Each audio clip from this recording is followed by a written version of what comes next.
بسم الله الرحمن الرحيم. النهارده كنت ست بيت شاطره ونشيطه، وقلت هنزل السوق عندي واجيب حبه طلبات للبيت عندي تكفيني ايه، اسبوعين ولا حاجه كده. اول حاجه نزلت السوق جبت طماطم. النهارده الطماطم جبتها كيلو ونص ب10. طماطم حلوه للسلطه، جبتها كيلو ونص ب10.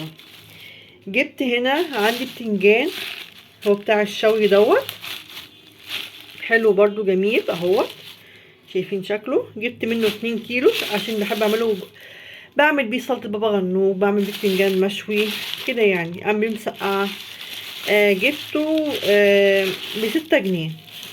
جبت بصل، ما كانش عندي بصل فنزلت جبت بصل. البصل جبت التلاتة ب10. طبعا انا بنزل اجيب الحاجات ديت عشان ايه اخليها في البيت عندي.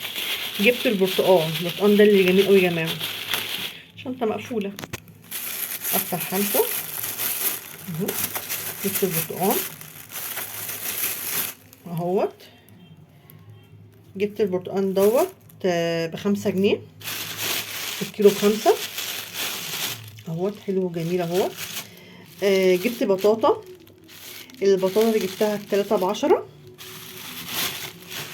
جبت خيار، الخيار كيلو وربع ب10، بس خيار جميل. شوفوا عامل حلو ازاي. جبت بطاطس بتاعت القلية اهي. جبت البطاطس ديت، جبتها ايه، جبتها ب10.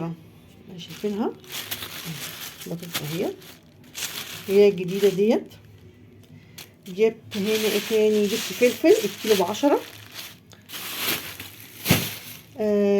جبت هنا ايه تاني، جبت جزر جميل قوي الجزر يا جماعة، شايفين حلو ازاي.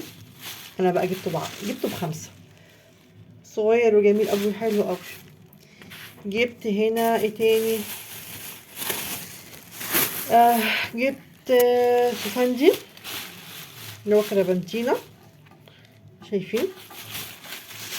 انا بقى ايه، بنزل كل اسبوع كده، كل 10 ايام السوق، اجيب حبه طلبات ليا، اشوف البيت محتاج ايه، ناقصه ايه. طبعا دي طلبات السوق غير طلبات السوبر ماركت، غير طلبات العطاره.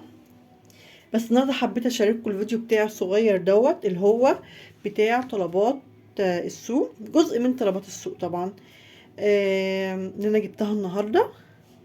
ومستنيه تشجيعكم واللايك بتاعكم والاشتراك، اني فعلا فعلا محتاجه كل حد يخش يعمل لي اشتراك ولايك في الفيديو دوت. واتمنى ما اكونش طولت عليكم، وخليكي ست بيت شاطره كده زيي، وانزلي طلبات بيتك. والسلام عليكم ورحمه الله وبركاته.